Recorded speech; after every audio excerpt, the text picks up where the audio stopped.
Bismillahirrahmanirrahim. Assalamualaikum warahmatullahi wabarakatuh. Mari kita mengenang seorang ilmuwan yang sangat luar biasa cemerlang namanya. Dikenang di seluruh dunia hingga saat ini.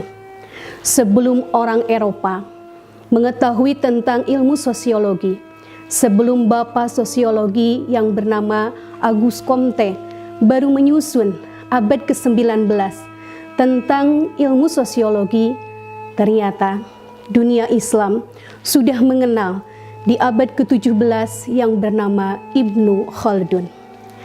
Nama lengkapnya Abdurrahman bin Muhammad bin Khaldun.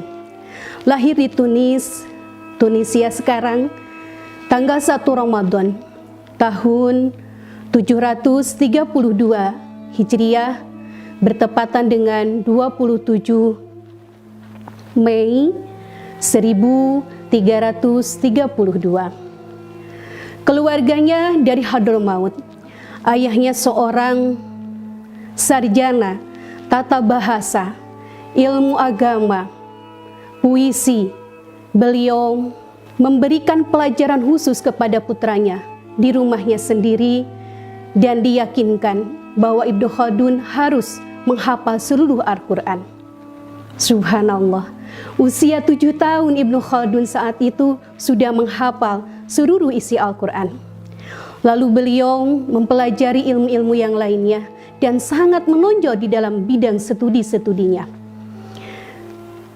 Hanya sampai usia 18 tahun, Ibnu Khaldun mengenyam pendidikan formal. Beliau lalu pindah ke Fes karena banyak sekali yang terjadi saat itu. Banyak kejadian-kejadian bencana alam atau malapetaka yang dibuat oleh manusia, sehingga Ibnu Khaldun kehilangan orang tuanya, kerabat-kerabat terdekatnya, bahkan gurunya. Akhirnya beliau pindah. Usia 20 tahun, beliau bergabung dengan monarki Marinid Sultan Abdul Inan, seorang pejabat pemerintahan tingkat tinggi. Sambil Ibnu Khaldun belajar ilmu tentang agama dikombinasikan dengan ilmu formalnya, dan dalam pekerjaannya itu beliau terus bersama-sama dengan Abu Inan.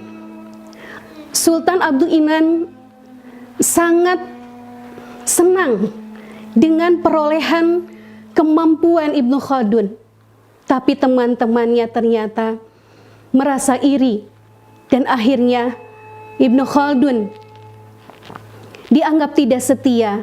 Beliau dipenjara. Ada yang mengatakan sampai 5 kali beliau keluar masuk penjara. Di tahun 1558 Ibnu Khaldun dibebaskan oleh penggantinya Abdul Inan. Lalu Ibnu Khaldun aktif lagi di bidang politik. Di usia 28 tahun, beliau ditunjuk sebagai hakim atau qadhi karena pemahaman ilmunya yang sangat luar biasa di bidang ilmu fikih. Beliau khusus mendalami ilmu fikih tentang Maliki.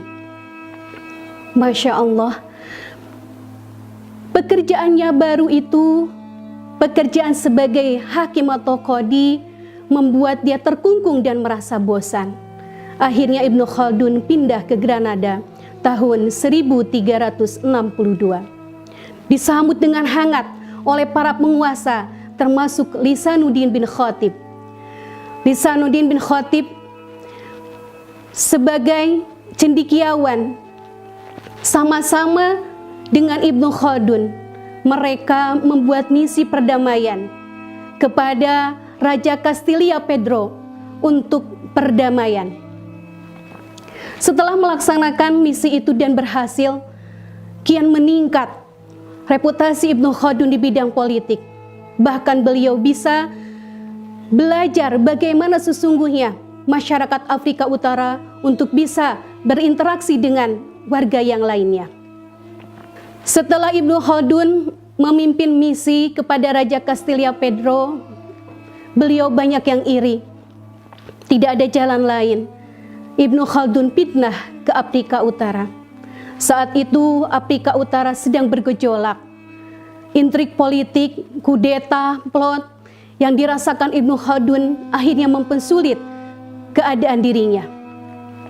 Akhirnya beliau menarik diri dari politik dan akhirnya Ibnu Khaldun khusus mengejar minatnya di bidang intelektual dan sastra. Sangat wajar sebelumnya Ibnu Khaldun dikatakan sebagai survivor karena sejatinya beliau bisa satu hari duduk bersama sultan, di hari yang lain beliau di penjara.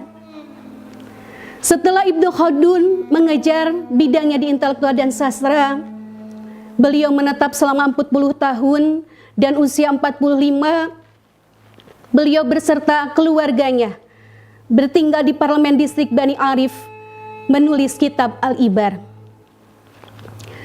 Atau lebih masyhurnya kitab Al-Ibar itu dikenal dengan kitab Muqaddimah dan beliau menyelesaikannya pada usia 50 tahun. Tahun 1382 dikenal kitab Al-Ibar ini atau Muqaddimah dan mengabadikan namanya di seluruh antreal, seluruh jagat raya. Ibnu Khaldun dikenang sebagai bapak sosiologi dan sejarah filsafat. Setelah itu beliau berangkat ke Mesir dengan tujuan ibadah haji ke Mekah dan justru pergi ke Kairo, tidak jadi melaksanakan hajinya. Beliau di Kairo memberikan kuliah reguler pemikiran politik, sejarah Islam, dan fikih Maliki di Universitas Al-Azhar. Ulama besar seperti Ibnu Hajar Al-Asqalani dan sejarawan terkenal Ahmad Ali Al-Maghrizi mengikuti ceramah-ceramahnya. Penguasa monarki Mesir, Mahmud Sultan Al-Zahir Barkuk mengangkatnya sebagai hakim. Lagi-lagi Ibnu Khaldun berada di situasi yang sangat sulit. Periode inilah dalam sejarah Ibnu Khaldun mengalami shock yang sangat berat. Istri dan ke-7 anaknya hilang dalam kecelakaan kapal menuju Kairo. Setelah itu Ibnu Khaldun pergi ke Mekah melaksanakan haji tahun 1387. Beliau mengunjungi Damaskus dan Palestina, juga Yerusalem. Lalu beliau menemui Amir Timur atau Timurlen untuk mencegah penyerbu Damaskus, seorang yang sangat menakutkan Timurlen ini. Tapi alhamdulillah berkat keuletan Ibnu Khaldun, Timurlen tidak menyerbu Damaskus, tapi sebaliknya mereka berdamai. Pada tahun 1401 Ibnu Khaldun kembali ke Kairo. 5 tahun dalam damai. Beliau wafat pada usia 74 tahun, dimakamkan di pemakaman Sufi pinggiran kota Kairo. Para sarjana seperti Arnold Toynbee sangat diragukan bisa mencapai apa yang mereka lakukan tanpa sumbangan Ibnu Khaldun dalam bidang ilmu sosial dan sejarah. Umat Islam semua bakal merasa berhutang budi kepada sosok Ibnu Khaldun, seorang pemikir muslim dan paling besar dan orisinal. Mudah-mudahan apa yang bisa saya sampaikan bermanfaat. Mohon maaf atas segala kekeliruan. Wallahul muwaffiq ila aqwamit thoriq. Wassalamualaikum warahmatullahi wabarakatuh.